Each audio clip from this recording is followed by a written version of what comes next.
नमस्कार दोस्तों, मैं हूं अर्पित और एक बार फिर से आपका स्वागत है। चीफ जस्टिस ऑफ इंडिया के पद पर नियुक्ति से पहले ही जस्टिस बी.आर. गवई ने तहलका मचाकर रख दिया है। जहां एक तरफ प्रधानमंत्री नरेंद्र मोदी की पाकिस्तान के साथ सीजफायर को लेकर जबरदस्त आलोचना हो रही है, तो वहीं अपनी नियुक्ति से पहले ही जस्टिस बी.आर. गवई ने भी मोदी सरकार की नींदें उड़ा रखी हैं। आपको बता दें कि ये कोई छुपी बात नहीं है कि मोदी सरकार देश की न्याय प्रणाली पर नियंत्रण की महत्वाकांक्षा रखती है। आप सभी को पता है कि किसी भी लोकतंत्र के 4 स्तंभ होते हैं, जिनमें से 3 पर सरकार का पहले ही कब्जा है, यानी कि कार्यपालिका, विधायिका और मीडिया के बारे में तो कुछ कहना ही व्यर्थ है। तीसरा स्तंभ, जिसे चौथा स्तंभ कहा जाता है, ऐसे में जो स्तंभ बचता है वो है हमारी न्यायपालिका। अभी तक सिर्फ न्यायपालिका ही है जो सरकार के या सत्ता के नियंत्रण में नहीं है। ऐसे में इन दोनों की जोड़ी निश्चित रूप से न्यायपालिका पर भी नियंत्रण करना चाहती है और ऐसा कहा जाता है कि चंद्रचूड़ के जमाने में काफी हद तक न्यायपालिका भी प्रभाव में थी। लेकिन जिस तरीके से chief Justice of India Sanjiv Khanna ने अपने फैसलों से मोदी सरकार की नींव हिला दी और वक्फ कानून पर तो अंतरिम रोक ही लगा दी, उससे न्यायपालिका ने एक बार जबरदस्त वापसी की है। वहीं दूसरी ओर जस्टिस बी.आर. गवई ने तो आते ही जिस तरीके की बातें की हैं, माना जा रहा है कि अब चंद्रचूड़ वाले दिन वापस आने वाले नहीं हैं। आप देखिए यहां पर क्या कहा है बी.आर. गवई ने। उन्होंने कहा है कि उनकी कोई राजनीतिक महत्वाकांक्षा नहीं है। सेवानिवृत्त होने के बाद वो कोई पद ग्रहण नहीं करेंगे। जस्टिस गवई ने कहा, रिटायरमेंट के बाद ना मुझे राज्यपाल की कुर्सी चाहिए, ना कोई सियासी पद, मैं सिर्फ संविधान की सेवा करूंगा। आपको बता दें कि जस्टिस बी.आर. गवई एक राजनीतिक परिवार से ताल्लुक रखते हैं। उनके पिताजी एक प्रमुख दलित नेता थे और 3 राज्यों के गवर्नर भी रह चुके हैं। आप देखिए जहां पर एक नजर कि उनका बयान जो है, जिसमें उन्होंने कहा है कि वो सेवानिवृत्त होने के बाद कोई पद नहीं चाहते हैं, गवर्नर वगैरह नहीं बनना है, इसे सत्ता के मुंह पर तमाचा माना जा रहा है। और उन्होंने बयान दिया क्यों है? क्योंकि पत्रकारों ने उनसे पूछा था कि आपके पिता तो गवर्नर रह चुके हैं, तो रिटायरमेंट के बाद क्या आप भी गवर्नर बनेंगे? आप देखिए न्यूज 18 की एक खबर है कि सुप्रीम कोर्ट के अगले सीजेआई बी.आर. गवई के पिता थे कद्दावर नेता, बिहार सहित 3 राज्यों में रहे गवर्नर। आपको थोड़ा डिटेल में बता दें कि बी.आर. गवई के पिता रामकृष्ण गवई प्रमुख दलित नेता थे। रामकृष्ण गवई बिहार, सिक्किम और केरल के गवर्नर रह चुके हैं। तो ऐसे में बी.आर. गवई ने स्पष्ट कर दिया है कि रिटायरमेंट के बाद वो किसी भी पोस्ट पर नहीं जाएंगे, कोई पद नहीं लेंगे, वो सिर्फ कानून और संविधान की ही सेवा करना चाहते हैं।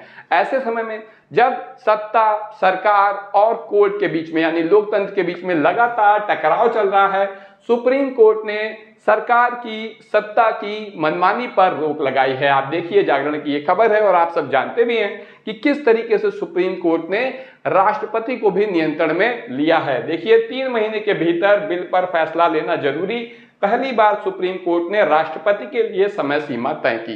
देखिए राष्ट्रपति खुद कोई डिसीजन नहीं लेता है, जो डिसीजन प्रधानमंत्री और केंद्रीय मंत्रिमंडल लेता है, राष्ट्रपति सिर्फ उस पर मुहर लगाने का काम करता है। तो यहाँ पर 3 महीने की जो समय सीमा राष्ट्रपति के लिए तय की जा रही है, असल में वो केंद्र सरकार पर है, केंद्रीय मंत्रिमंडल और प्रधानमंत्री पर है। ऐसे में भारतीय जनता पार्टी का चिढ़ना इस फैसले पर सुप्रीम कोर्ट से स्वाभाविक ही था और भाजपा के नेता बुरी तरह से तिलमिलाए हुए हैं। खासतौर से अगर बात करें उपराष्ट्रपति जगदीप धनखड़ और निशिकांत दुबे की, जिन्होंने इस मामले में आगे आकर एक से बढ़कर एक बेहूदे बयान दिए हैं। आप देख सकते हैं भाजपा सांसद निशिकांत दुबे ने क्या कहा है कि किस कानून में लिखा है कि राष्ट्रपति को 3 महीने के भीतर फैसला लेना है।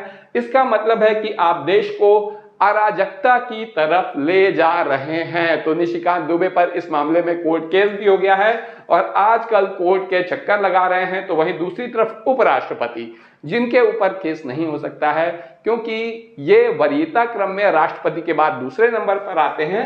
अदालतें, इन्होंने क्या कहा है? इन्होंने कहा है कि अदालतें राष्ट्रपति को आदेश नहीं दे सकती हैं। इन्होंने अपने पद की गरिमा का भी ख्याल नहीं रखा और उपराष्ट्रपति के पद पर रहते हुए सुप्रीम कोर्ट के डिसीजन की आलोचना की है। ऐसे में निश्चित रूप से भाजपा का यह प्रयास था इन लोगों को मैदान में उतारने के लिए कि अपने प्रोपेगेंडा को हवा देना, लेकिन इस प्रोपेगेंडा की हवा भी जस्टिस बी.आर. गवई ने निकाल दी है। क्या कहा उन्होंने, आइए देखते हैं। उन्होंने कहा कि कोई कुछ भी बोले, चाहे उपराष्ट्रपति, मंत्री, सांसद, कोई कुछ भी बोले, संविधान सर्वोच्च है। केशवानंद भारती मामले में 13 न्यायाधीशों की पीठ ने यह फैसला सुनाया है। एक अन्य सवाल पर उन्होंने कहा कि राज्यपाल का पद प्रोटोकॉल में सीजेआई पद से नीचे है। तो निश्चित रूप से किस तरीके से उन्होंने भारतीय जनता पार्टी के प्रोपेगेंडा की यहां पर हवा निकाल दी है, लेकिन अभी भी उनके सामने इस पद पर आते ही, यानी चीफ जस्टिस ऑफ इंडिया की कुर्सी पर बैठते ही बहुत सारी चुनौतियां हैं, जिसको अगर देखें तो वक्फ बिल पर सुप्रीम कोर्ट में सुनवाई, जहां फाइनल ऑर्डर अभी बाकी है, ये एक बड़ी चुनौती है। हालांकि वक्फ कानून की हवा पहले से ही Chief Justice of India Sanjiv Khanna ने निकाल दी है, अंतरिम रोक लगा दी है, लेकिन अभी फाइनल ऑर्डर नहीं आया है जो कि बी.आर. गवई को लेना है। वहीं मुख्य चुनाव आयुक्त की नियुक्ति से सीजेआई को बाहर करने का विवाद, आपको याद होगा कि किस तरीके से चीफ जस्टिस ऑफ इंडिया को उस पैनल से ही बाहर निकाल दिया गया था जो कि मुख्य चुनाव आयुक्त की नियुक्ति करता है, जिससे कि अपनी मनपसंद व्यक्ति को, या फिर इस मामले में कहें अमित शाह के खास ज्ञानेश कुमार को मुख्य चुनाव आयुक्त की कुर्सी पर बैठाया जा सके, राहुल गांधी यानी नेता प्रतिपक्ष की सभी आपत्तियों को दरकिनार करते हुए। इसके अलावा पीएमएलए की कथित मनमानी शक्तियां, जिन पर कोर्ट पहले ही सवाल उठा चुका है, ये सारे मामले अभी बी.आर. गवई के सामने आएंगे चुनौतियों के रूप में। इसके अलावा क्रिमिनल बैकग्राउंड वाले नेताओं को चुनाव से बैन करने का मामला है, नोटा को प्रभावी बनाने का मामला है, और न्यूनतम 10 से 15% वोट की शर्त जैसे मसले भी कोर्ट के सामने हैं।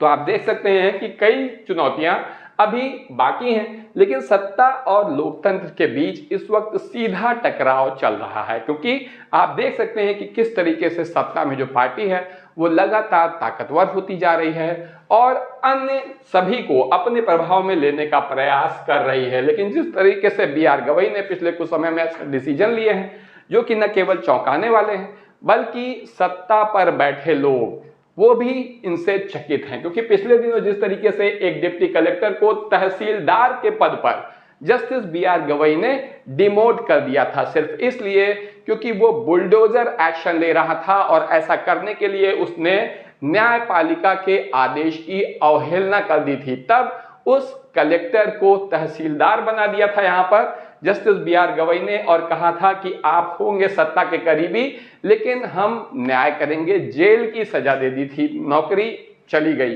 तो ऐसी स्थिति में सत्ताधीशों की बेचैनी चरम पर है, क्योंकि हो सकता है कि इन्हें उम्मीद रही हो कि जब सीजेआई संजीव खन्ना रिटायर हो जाएंगे तो एक बार फिर से वापस आ जाएगा चंद्रचूड़ वाला जमाना, लेकिन ऐसा होता दिखाई नहीं दे रहा है। आपकी इस मामले में जो भी राय हो कमेंट करके जरूर बताएं। वीडियो को लाइक करिए, चैनल को सब्सक्राइब करिए और अपने दोस्तों के साथ शेयर करना ना भूलिए। धन्यवाद।